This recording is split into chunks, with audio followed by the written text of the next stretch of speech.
Está começando mais um Acredite Se Quiser, Arquivo Fenômeno. E hoje nós vamos falar de um tema que nós nunca falamos aqui. É uma classificação à parte.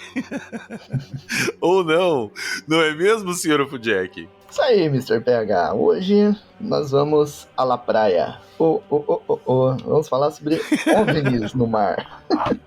Aí sim. Como todo mundo sabe, eu moro de frente pra praia, então geralmente eu tenho alguns avistamentos de OVNIs aqui em Belo Horizonte. Então, daqui a pouquinho, logo após a vinheta, nós vamos conversar sobre OSNIs.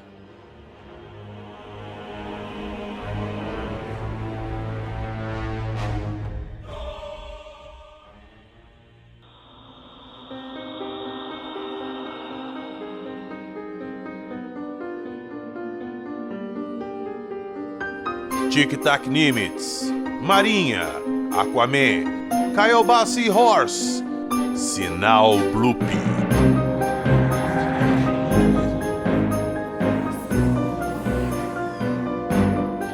Acredite se quiser.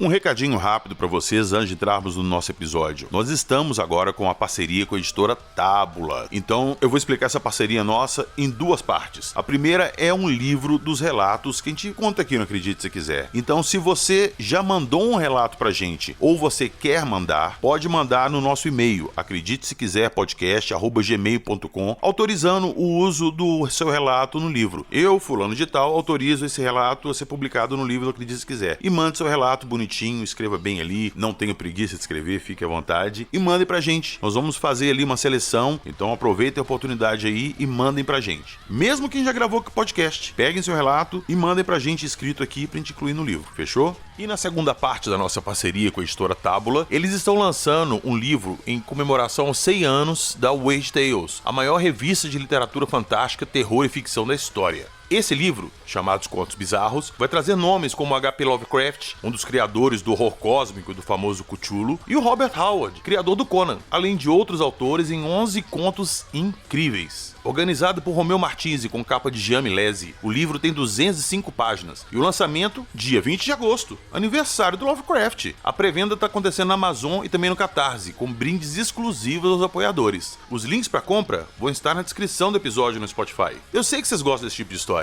porque a gente sempre fala disso aqui, então não perca a oportunidade. Bora pro nosso episódio. Você está ouvindo Acredite Se Quiser.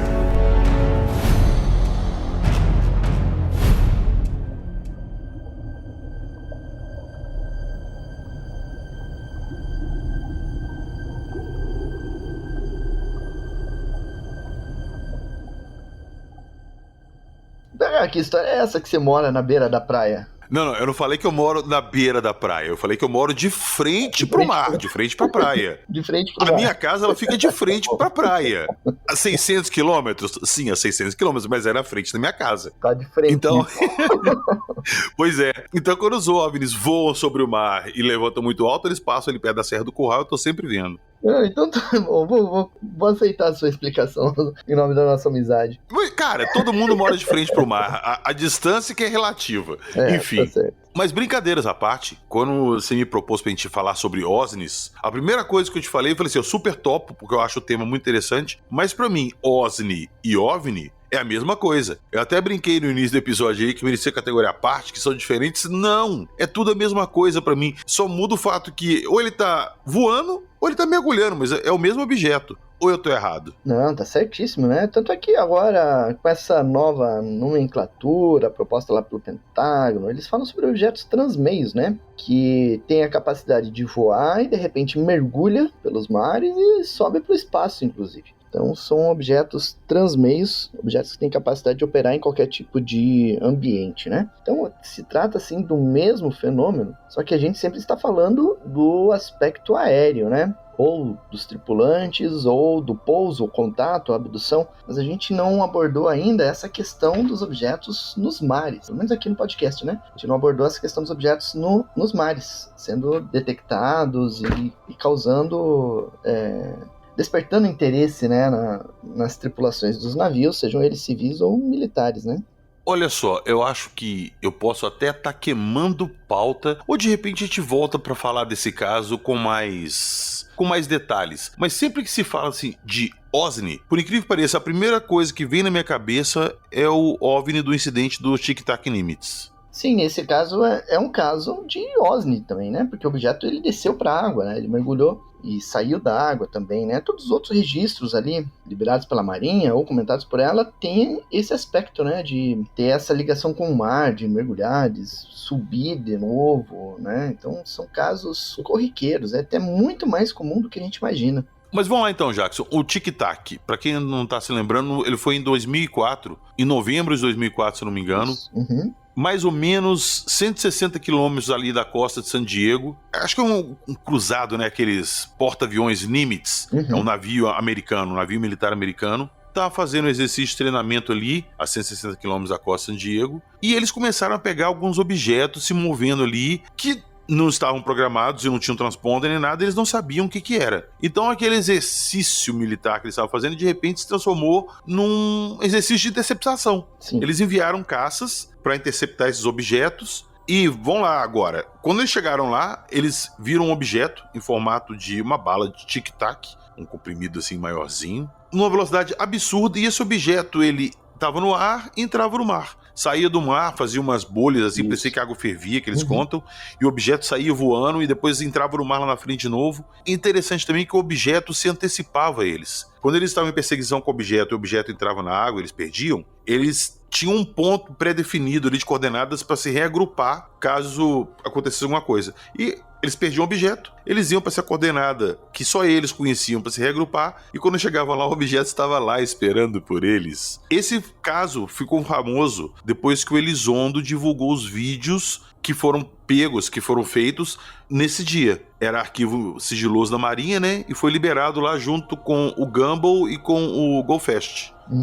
Isso mesmo. Sabe que esse detalhe de antecipação de manobra, ele acontece em vários casos, né? Aqui no Brasil, por exemplo, ele acontece na noite oficial dos OVNIs, quando o Capitão Rodolfo estava perseguindo um OVNI, ali entre Anápolis e Goiânia. Estava naquela região ali, quando ele ia fazer uma manobra, uma curva para a direita ou para a esquerda, por exemplo, o OVNI se antecipava e já se colocava na posição onde o avião ia passar. E daí ele vinha para a cauda do caça e passava para frente de novo, ficava brincando ao redor do avião, antecipando as manobras que o piloto iria fazer. Curioso, né? Cara, isso é muito interessante porque como que eles conseguem fazer isso? Como eles conseguem saber? Será que de algum jeito eles conseguem acessar os sistemas de informações ali do avião, do caça, do helicóptero, do que for? Porque a informação tá ali. Ela chega, o piloto que a coordenada que tem que voltar é aquela. Será que eles conseguem acessar aquilo e tem essa informação? Ou eles pegam isso direto da cabeça das pessoas que estão pilotando? Eu acho que eles têm capacidade para as duas coisas, viu?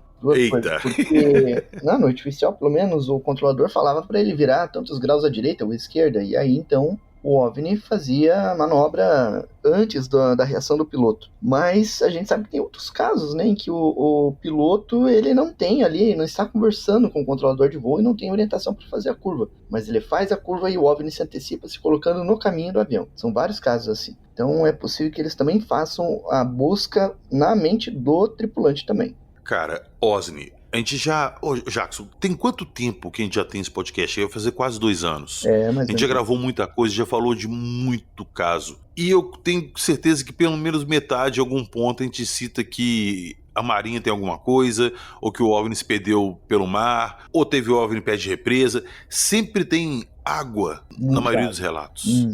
Muita água. Sempre tem. Eu acho que é até injusto chamar esses objetos que a gente vê de OVNIs, quando... pelo número que tem, pelo número de casos que a gente tem de sair do mar, o nome padrão deveria ser OVNI. OVNIs deveria ser os outros pouquinhos ali que a gente vê. Porque é muito caso, cara. É muito. Pois é. Agora eu posso viajar na maionese um pouquinho? Me permite? Cara, você tá falando comigo, com a pessoa certa. Talvez tenha um fundo de verdade nisso, mas é que você falando aí me veio a relação agora, né? Os casos, os avistamentos, isso aí acontece geralmente perto de onde tem muita água, né? A área 51, supostamente onde tem naves e tripulantes armazenados, fica no deserto, certo? Caso Roswell aconteceu no deserto. Aztec, no deserto. Quantos outros casos de quedas de OVNIs ocorreram no deserto? O que levou essas naves a se acidentar no deserto? Vamos lá, o Rodrigo não puxe minha orelha, mas eu posso estar errado. Mas a maioria desses desertos já foram inundados, ou mares, ou lagos, ou rios no passado. Sim, mas hoje estão secos. Entendeu? O que eu tô supondo aqui, sugerindo, que talvez os acidentes ali tenham a ver também com o fato de não ter água muito perto. Será? Tipo, vamos lá, tipo um Aquaman que tá fora da água perto dos poderes? Mais ou menos por essa linha. Caramba, Jackson, eu nunca tinha pensado nisso, realmente. Eu nunca tinha feito essa ligação. Agora, eu também vou, já que eu não tinha pensado nisso e apareceu agora nessa conversa, quando eu falei que lá poderia ser locais que foram inundados no passado e hoje estão secos, é porque se a gente for parar pra olhar, eles vêm na Terra atrás da água, a gente já falou isso. Não, porque a água é um recurso abundante pra caramba no universo. Pode não ser em forma líquida, mas tá lá, em gelo. E duvido muito que uma civilização com tecnologia para viajar pelo cosmos não tenha uma tecnologia para transformar gelo em água, né? Então, não faz muito sentido eles estarem vindo aqui atrás de água. A menos que exista um componente na nossa água que não se encontre, por exemplo, numa água congelada de um asteroide, de um meteoro.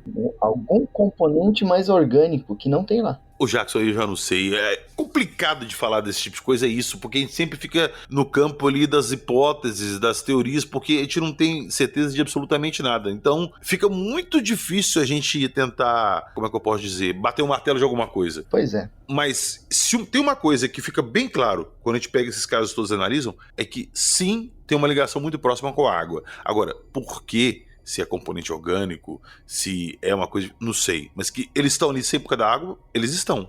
Nem que seja pelo fator camuflagem ali, que eles mergulham e já era. Curioso, curioso.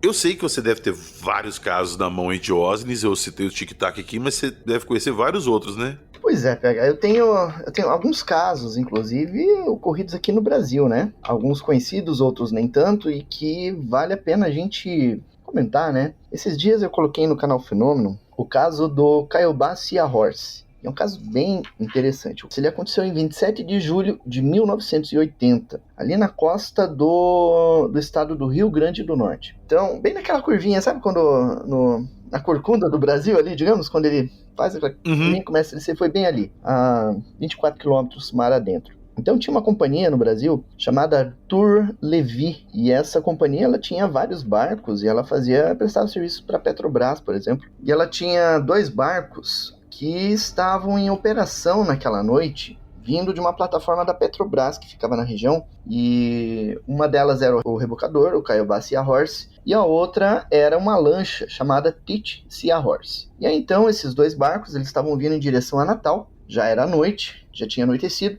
quando de repente o pessoal do barco do Caiobá Sea Horse, que estava à frente, começaram a observar uma luz acima do horizonte. Inicialmente acharam que era uma estrela muito brilhante, mas perceberam que aquela estrela estava se movimentando e em dado momento aquela luz começou a se aproximar da embarcação e começou a descer em direção ao mar. Em dado momento, então, ela lançou um facho de luz em direção ao mar e aí os marinheiros pegaram um binóculo e começaram a olhar para ver o que era aquilo. E eles perceberam que havia alguma coisa na água. Então tinha luz em cima e alguma coisa na água, e havia uma conexão entre os dois, que eles não sabem definir como era, né, em função da distância e tudo. E aí ficaram acompanhando aquilo, só que aquilo se posicionou bem à frente na embarcação, então eles iriam passar ali e talvez até bater naquilo.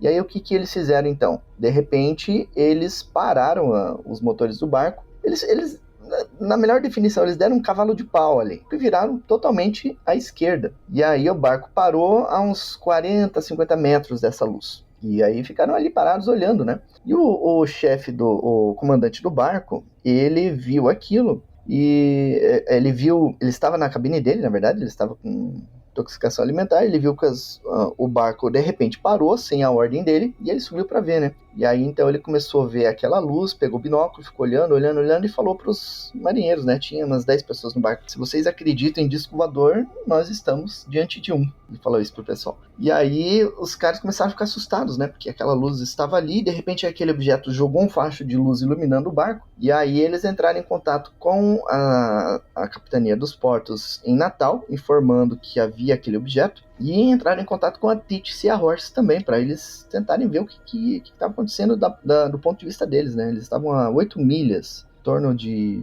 16 quilômetros de distância. E aí eles ficaram olhando aquilo, e como eles estavam navegando ainda, eles começaram a se aproximar, chegando até uns 7 quilômetros dos dois barcos, né? Do OVNI e do barco. E aí, o engraçado é que a Kiowa Seahorse, ela estava com problema nos dois radares de bordo que eles tinham, estava com problema no rádio VHF e na bússola. Eles estavam meio que perdidos ali, eles estavam dependendo do Teach Seahorse para indicar o caminho de volta. E o Teach Seahorse tinha um radar, e o radar apontou na direção do barco e só captou o barco, não captou a luz, não captou o OVNI, mas eles estavam vendo a olho nu. Só que esse radar do Teach Seahorse, ele não capta alvos aéreos, só capta embarcações, e se eles estiverem a menos de 100 metros, 2 alvos iriam aparecer como apenas um. Então, se o barco estava a 50 metros do OVNI, o OVNI provavelmente estaria indicado junto com o navio ali, né? Ele não iria aparecer no radar, né? E aí os barcos ficaram vendo aquela luz ali ao longo de 1 hora aproximadamente. Depois aquela luz recolheu alguma coisa no mar e saiu em direção ao céu em alta velocidade e foi embora. E aí eles voltaram para Natal. Isso acabou sendo de conhecimento do pessoal da Marinha. Saiu um documento do 3º Distrito Naval, inclusive. E aí acionaram a Força Aérea. A Força Aérea fez a investigação do fato, até porque o objeto foi para o céu. E colocaram a cargo de um militar no centro de lançamentos da Barreira do Inferno, lá no Rio Grande do Norte. E ele fez essa investigação e tentou a todo custo explicar o caso como sendo uma confusão. O comandante estava com intoxicação alimentar, então ele não estava no uso de suas faculdades mentais. Os outros marinheiros não eram de confiança, porque um deles bebia, porque o outro era novato, não tinha muita experiência, o outro porque estava nervoso. Aí ele arranjou desculpas para desqualificar o depoimento de cada um. E falou que daí a lua havia sido confundida e que o pessoal viu um barco ali perto e achou que era o OVNI. Cara, a lua eu tinha sido confundido. Falar com o cara e o cara confundiu a lua com o OVNI e chamar o cara de idiota, velho. Pois é. E ele depois, né? Aí ficou essa versão aí do militar aí como explicação nos documentos. São 43 páginas de documentos que estão lá no Portal Fenômeno e que todo mundo pode acessar e inclusive ver a tentativa de explicação do militar, né? Aí você sabe como é o ufólogo, né? Quando o ufólogo conhece ou pega um caso assim, ele vê o nome dos militares nos documentos, ele vai na internet pra ver se os caras existem, né? Sim, claro. E eu fiz isso. Localizei dois marinheiros da embarcação. Infelizmente, um deles morreu, de uma forma bem estranha, inclusive. E o outro, eu encontrei o nome da pessoa como imediato em navio, mas eu acho que é o filho dele, porque tem a foto dele, né? Ele tá muito novinho para ser um cara que em 1980 era imediato em um barco, né? Então, provavelmente é o filho do cara. Tá, pera aí, rapidinho, Jackson. Eu vou ter que te interromper. Que o cara morreu, infelizmente já morreu, e morreu de um jeito não muito comum, misterioso. Você não vai falar isso sem falar o que aconteceu com o cara. Tá não. Tá. O marinheiro que morreu de uma forma meio esquisita, ele foi encontrado morto, sentado em um banco de rodoviária, lá em Maceió. Mas morreu por quê? De infarto? Não se sabe, só foi encontrado morto ali. E ele não tinha parentes na cidade e foi encontrado lá já sem vida. E ele não era brasileiro, ele era argentino. Então tudo isso soa muito estranho, né? E você não ia falar isso, Jackson? Não. Não, socorro. Não, eu até ia falar, Tava esperando uma reação a lá PH pra... Ah, tá certo, tá. Você deixou ali, plantou, porque sabia que eu não ia perder a deixa. Eu levantei a bola, mas você não cortou. Só lembrando também que a gente tá falando de casos de OVNIs aqui, eu tô lembrando de cabeça agora, eu gravei com o Kling o episódio 64 do Acredite Se Quiser, que é Abdução em Niterói, que é uma história da década de 50 de uma mulher que foi abduzida numa praia também. Você conhece esse caso, né, Jackson? Conheço, tem lá no Fenômeno, inclusive, é um caso anterior ao do Vilas Boas, inclusive. Cara, esse caso é muito legal, então quem quiser mais detalhes, corre lá, número 64, Abdução em Niterói. Isso aí. Agora, tem um outro caso que ocorreu no Brasil que eu acho bastante curioso. Olha só, existe o documento do caso, que também está lá no Portal Fenômeno para quem quiser acessar. É um caso ocorrido em 1987 e que envolveu um OVNI e também um barco da Petrobras. E também gerou 5 páginas de documentos da Força Aérea Brasileira. E provavelmente gerou da Marinha também, mas né, a Marinha ela finge que não é com ela e acaba não liberando os documentos, né? Alô, pessoal da Marinha, vamos acordar pra vida e liberar isso. A gente cobra isso já tem tanto tempo, velho. Tava na hora mesmo, viu? Tem que liberar essas informações, chega de esconder. Se a Força Aérea libera, porra, e a gente sabe que a Marinha tem os documentos, então libera, é melhor. Sabe por que de repente a Marinha não libera? Porque o chumbo grosso quem tem é ela. Eles têm umas informações cabeludas, como a gente vai ver daqui a pouquinho. Pois é. Olha só, então esse caso, ele ocorreu em 26 de fevereiro de 1987 e envolve um OVNI que estava seguindo em direção ao mar. Esse OVNI tinha cor vermelha, amarela e azul, se deslocava de forma muito rápida e foi visto por pessoas na praia. Esse caso, então, ele aconteceu no litoral da Bahia e então várias pessoas observaram isso. Inclusive até o prefeito da cidade de Prado viu esse objeto se deslocando ali e passando muito próximo ao navio da Petrobras. Esse navio fazia umas investigações lá, umas pesquisas na área deles lá. E as pessoas na praia viram esse objeto passando muito perto da embarcação. E aí, olha que curioso, no mesmo documento existe a informação da pessoa que relatou isso para a Força Aérea. O pessoal da Força Aérea escreveu assim, ó, nesses termos. A observadora informou que o prefeito de Prado, Bahia, também viu objetos e transmitiu a SBCV. Também foi registrado que às 14 horas do dia 5 de março de 1987, sua vizinha viu um objeto em forma de bumerangue, cor preta, voando em direção ao navio que faz pesquisas para a Petrobras. Foi relatado que o marido sacou de uma arma de fogo e esta não funcionou. E também o automóvel Bugre não deu partida. Lembra que os casos do Maranhão, né, PH? A pessoa tentava disparar e a arma não disparava, né? Eles deram sorte, Jax, que se dispara, de repente eles podem perder até uma perna, como a gente já viu alguns casos aqui. No Rio Grande do Sul, um militar que estava de vigia em uma base, disparou contra um OVNI e perdeu a perna. E o exército esconde esse caso a todo custo, né? A gente vai conseguir desenterrar isso aí uma hora, não se preocupem não. E aí continuando o relato no documento da Força Aérea. Olha esse trecho que é o mais interessante. A observadora relatou ainda que as luzes piscavam e quando chegaram sobre o navio se multiplicaram e pararam de piscar. A luminosidade dos objetos era suficiente para iluminar todo o navio. A senhora diz estar apavorada, pois sua empregada e mais 2 garotas tiveram relações sexuais com 3 tripulantes e notaram que os 3 tinham uma mancha vermelha, como se fosse uma tatuagem ou marca na perna esquerda, próximo à virilha. Enquanto que os tripulantes, em torno de 25 pessoas, não se alimentaram, recusaram a alimentação e ficaram furiosos a ponto de serem violentos. O que pensar de um relato desse? Cara, sem comentários. Sem comentários. Pois é. E vale lembrar que aparições de OVNI... Até agora a gente relatou de objetos que estavam sobre o mar, né? E aquele objeto lá, o primeiro, que desceu rente à água, mas não afundou, só deixou um objeto na superfície da água. Mas existem casos, e a Marinha do Brasil tem registro, de objetos que foram para baixo da água. E não só no mar, mas também em rios. Por exemplo, existe um documento, e eu tenho esse documento, estou olhando para ele neste momento, um documento do Ministério da Marinha, 4º Distrito Naval, redigido em 21 de janeiro de 1981, documento que está no Arquivo Nacional, embora a Marinha diga que não existem documentos sobre OVNIs da Marinha. Tá aí, tá lá no Arquivo Nacional. E aí o título desse documento, objetos não identificados na região de Paritins. Então, esse documento relata que a tripulação da corveta Mearim viu um objeto saindo da água do rio.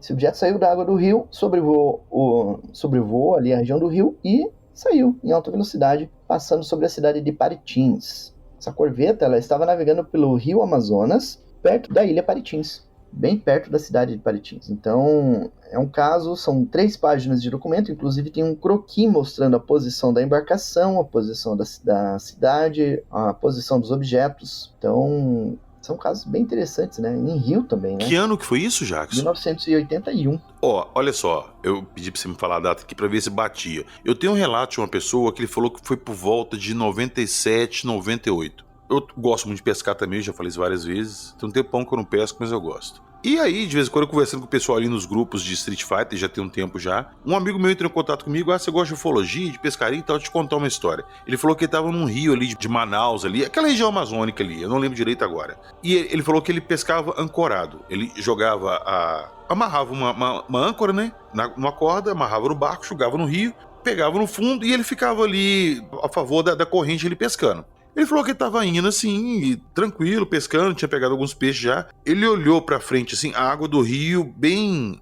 aquela água mais escura, né? Mais leitosa, parecia um café com leite dessa cor. Ele falou que ele viu uma onda vindo assim, uma onda, e a onda foi chegando perto. Ele falou que quando ela chegou bem perto do barco, ele viu alguma coisa muito grande. Cara, ele falou que o negócio passou e o barco dele ficou no meio. O negócio era muito grande. Não era tão grande quanto a largura do rio, que ele falou que devia ter uns 15, 20 metros. Ele falou que o negócio era muito grande, que o barco ficou no meio. O negócio veio passando por baixo dele e parece que aquele negócio enganchou na corda da âncora do barco e começou a rebocar o barco dele. Só que como estava indo muito rápido, o barco dele começou a emborcar para frente. Ele ia afundar. Ele foi lá no desespero e cortou a corda e o barco foi plof. Caiu assim de volta na água e aí ele viu aquela onda indo embora. Ele fala que não sabe o que é, mas ele tem certeza absoluta que peixe não era. Como é que peixe vai rebocar o barco, né? Porra, ele falou, o Jackson, ele falou que era muito grande. Muito grande. Muito grande. Caramba. Agora, o que era isso debaixo do rio? Pois é, que coisa.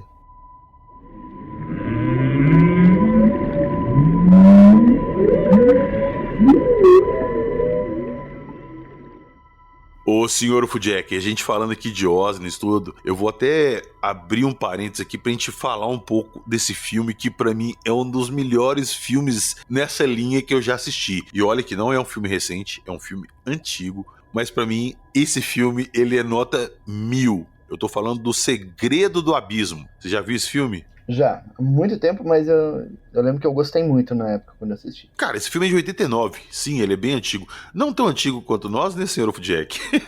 Mas eu tenho 18. Ah, esqueci desse detalhe. Pois é, você deve ter visto na sessão da tarde, desculpa.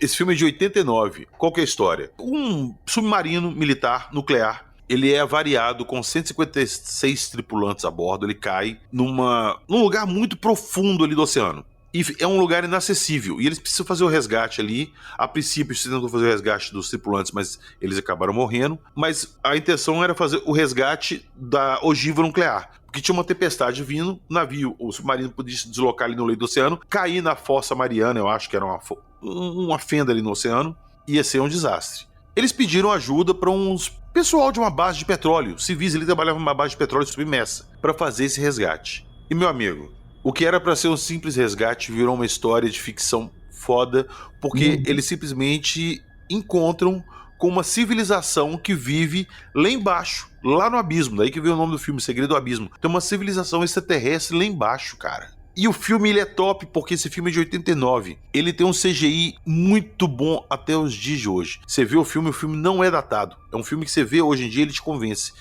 E é um filme de antes do primeiro, vamos pôr assim, personagem criado inteiro em CGI, que foi o T-1000 do Exterminador do Futuro 2. O ser aquático. E detalhe, ele sempre fala que eles manipulam muito a luz e tal. Nesse filme eles manipulam a água de uma forma absurda. E eles criam seres com a água, cara. E eles têm domínio total, eles não sofrem os efeitos da pressão que tem ali embaixo. É um filme muito bom.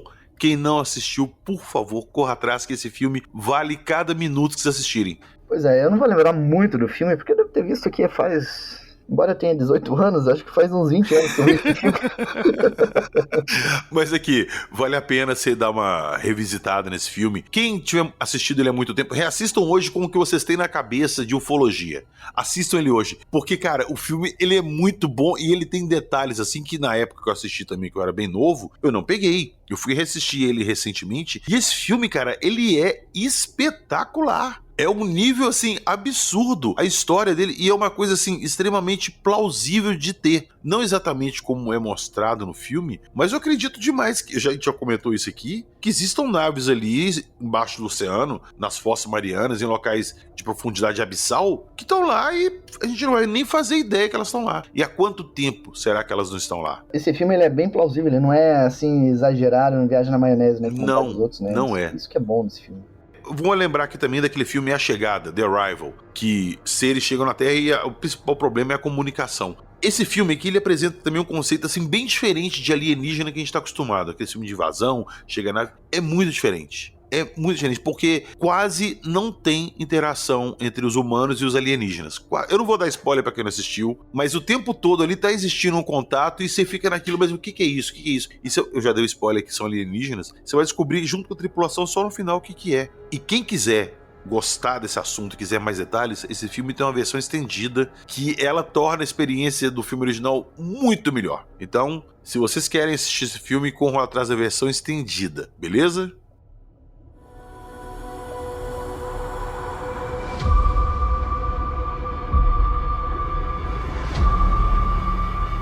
American nuclear submarine went down. Your company has authorized the Navy's use of this facility for a rescue. My people are not qualified for this. We're oil workers. Lieutenant Koff will transfer it down to you with a SEAL team. You'll do absolutely nothing without direct orders from me.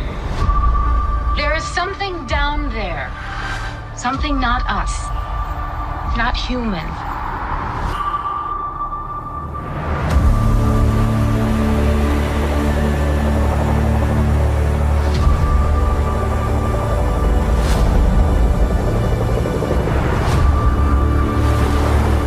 Please, you have to trust me. It was the most beautiful thing I've ever seen.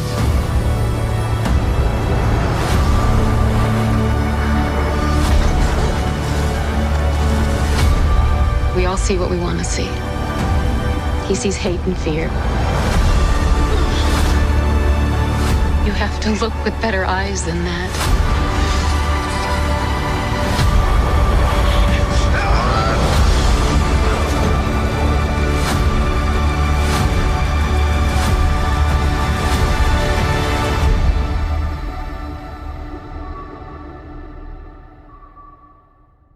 PH, agora falando especificamente sobre OSNIs, não tanto a parte aérea, mas a parte naval. Recentemente eu publiquei uma entrevista que eu fiz alguns anos atrás com um operador de radar da Marinha. E na Marinha são duas funções. Você tem o operador de radar e você tem o operador de sonar. São duas funções diferentes. Quem se especializa em um não se especializa em outra. Mas parte do treinamento é igual para os dois. E eles trabalham basicamente juntos ali, das centrais dos navios, né? Então eles estão sempre em contato, até porque em uma operação de guerra eles precisam estar antenados, né? Compartilhando informação ali para guerra ou treinamento, ou qualquer tipo de manobra, né? Eles têm que estar trocando informações continuamente. Então o conhecimento de um acaba se agregando ao do outro. E esse operador de radar, ele descreveu como que é esse processo de registro de fatos ufológicos, sejam eles aéreos ou submarinos, dentro da Marinha. E ele descreveu como acontece a diferenciação dos sinais no sonar, quando é uma baleia, quando é um submarino, quando é uma rocha. Então ele sabe diferenciar isso de uma forma muito efetiva, de uma forma muito significativa, né? Então a gente vai colocar um trecho da entrevista com esse militar, só para vocês terem uma ideia de como isso acontece.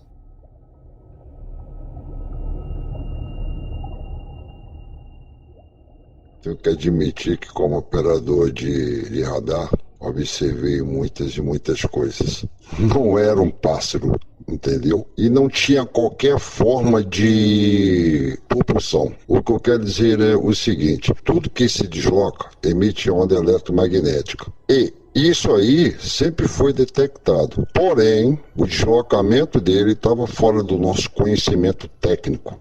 que nós conhecíamos, como hoje também todos nós sabemos, né? Existe um propulsor que emite gás, que emite calor. Nesse caso, nós não tínhamos isso. Não só no ar também, como operando sonar também, às vezes nós vimos coisas que não era a vida marinha e também não era submarino, que nós temos o conhecimento de uma coisa chamada Doppler, né? Quando a onda elétrica bate no alvo, ela volta fazendo um barulho específico, se é vida marinha, se é ferro ou se é pedra. E neste caso nós não tínhamos nenhum retorno do eco dentro dessas características. E era muito normal quando se detectasse um alvo desse, nós através de fonia, nós comunicávamos com os outros navios se observava aquele alvo. A resposta geralmente era positiva e todos tinham os mesmos procedimentos em trecar o alvo, tirar fotografia e fazer relatório. Esses relatórios, eles eram circunstanciados, né? Tentando dar o maior número de informações possíveis. Esse relatório, eles recebiam um carimbo de documento confidencial e eram encaminhados para o Estado-Maior.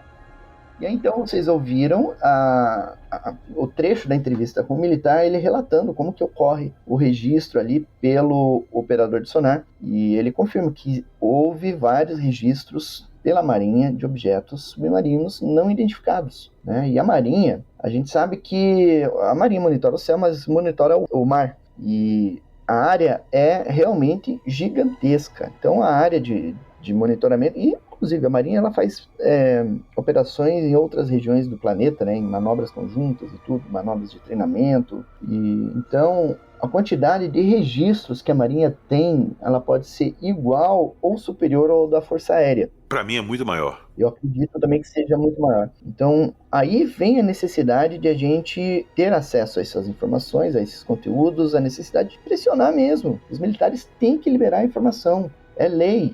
A gente tem direito a acessar a informação depois que ela expira, o prazo de sigilo. E muitos desses fatos ufológicos, o prazo de sigilo já expirou há muito tempo. Então não dá mais para gente ficar aceitando desculpinha da Marinha dizendo que não tem documento. É mentira. Tem sim, senhor. Tem. Nós sabemos que tem. Inclusive tem uma parada que é muito curiosa, porque... Quando a gente fala assim de sinais vindo de fora da Terra, de possíveis contatos vindo de outras civilizações, a gente fala muito do sinal WOW. Foi até esse sinal aí que deu origem ali à história do problema dos 3 corpos na Netflix e tudo, que foi um sinal de rádio que foi recebido e captado aqui na Terra, que ninguém sabe a procedência dele, mas provavelmente não foi originado aqui na Terra. Mas a gente tem a contrapartida também no mar, que tem um som que foi captado e ninguém até hoje soube explicar que som que é esse, se esse som pertenceu ao animal, é um animal ainda não descoberto pelo homem e é um animal gigantesco, porque o ruído, segundo se especula, ele já estava viajando a centenas de quilômetros pelo mar, que é o bloop. Você conhece esse sinal? Sim. É bem intrigante esse caso também, né? E não foi só uma vez, não. Acho que foram umas 2 ou 3 vezes que isso foi captado. Sim, ele foi captado algumas vezes e ninguém soube explicar até hoje o que é. Eu vou deixar aqui para vocês escutarem o bloop, para vocês tirarem suas próprias conclusões. Os céticos adoram falar que isso é uma baleia, saca? Mas se nem os cientistas conseguiram falar que isso é uma baleia, duvido muito que seja. Pois é. Fica aí, então, o convite, né, cada um dos ouvintes aí a começar a cutucar a Marinha, solicitando essas informações, né, PH? Solicitando, pressionando, porque eles têm informação. E, inclusive, tem almirante da Marinha que já confirmou, falou, tem documento sim, nós temos documentos. Então, se vem nota oficial deles dizendo que não tem, é mentira, vamos pressionar mesmo, vamos lá no site Fala Brasil, lá, faz o cadastro lá, faz a solicitação para a Marinha, vamos pressionar esses caras aí, que eles vão liberar sim. Ô Jackson, inclusive eu vou um pouquinho mais longe, porque eu acho que a Marinha, inclusive, tem mais preparo nessa área para lidar com esse tipo de fenômeno do que o Exército e a Aeronáutica. Por que eu falo isso? Porque em vários casos que nitidamente ali seria campo do Exército agir, a Marinha está envolvida. Vamos lá, caso Feira de Santana, sim, caso Varginha, entre alguns outros aqui que não precisava da Marinha estar ali, nem tinha por que ela estar ali, e ela estava lá. Pois é. Então, eles sabem sim, e eles sabem até melhor do que os outros. Eu acredito nisso também. Segundo o operador de radar, em outro trecho da entrevista, ele fala sobre o processo de registro da Marinha, né? A Força Aérea, quando acontece um relato de OVNI, eles preenchem um relatório superficial e mandam lá para o arquivo. é só o que eles fazem na Força Aérea. Na Marinha, não. Aparece um OVNI, eles pegam a imagem da tela do radar, foto, filmagem, entrevistam as pessoas, reúnem o máximo de informação possível, fazem todo um relatório pormenorizado, detalhado sobre isso tudo, e aí manda para o Estado-Maior. Pois é. Então, vamos lá, vamos Marinha. Vamos começar a liberar os documentos aí que passou da hora. Isso aí. Você está ouvindo... Acredite, se quiser.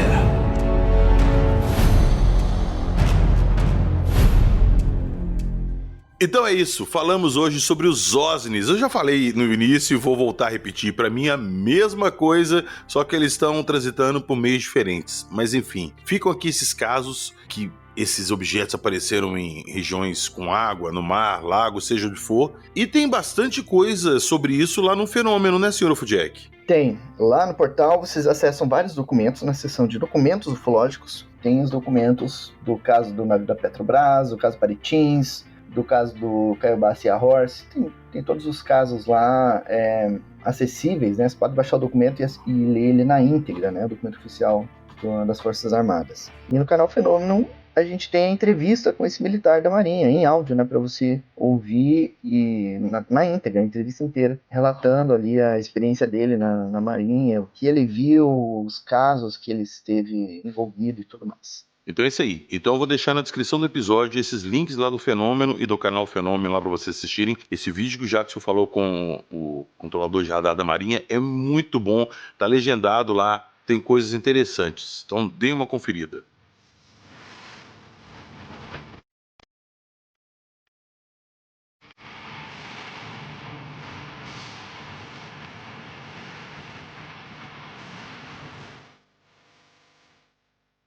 E lá na descrição do episódio também tem o link do nosso Apoia-se e também do Patreon. Eu falo um pouco do Patreon aqui, mas vou começar a falar para vocês também entrarem no Patreon, porque ele dá os mesmos benefícios que o Apoia-se, porém, quando vocês forem escutar os episódios inéditos para os apoiadores ou para os patrões, que entrar pelo Patreon, no Patreon você pode escutar diretamente pelo Spotify. Então você não precisa baixar um aplicativo específico para escutar o episódio extra. Assinando o Patreon, você consegue acesso direto no Spotify para escutar os episódios inéditos para apoiadores. Beleza? E lá também tem o link da nossa loja, skinwalker.com.br. Skinwalker com Y, camisas, canecas, bandeiras, ETs do pote. Lembrando que nós estamos fazendo rifa de ET no pote. Então quem quiser levar para casa um ET no pote, pagando um pouquinho, dá uma conferida, vou deixar o link na descrição do episódio aí, R$10 cada número, são 100 números, corre lá que tá acabando. Vamos sortear 2 ETs no pote, são 5 modelos diferentes que o ganhador pode escolher à vontade.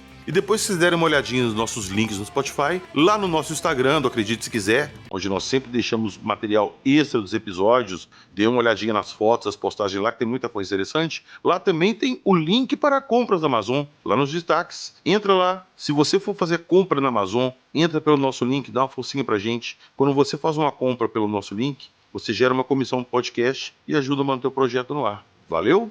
Então é isso, nos vemos na próxima semana com mais histórias interessantes, sejam no ar ou seja na água. É tudo a mesma coisa. Acredite, se quiser.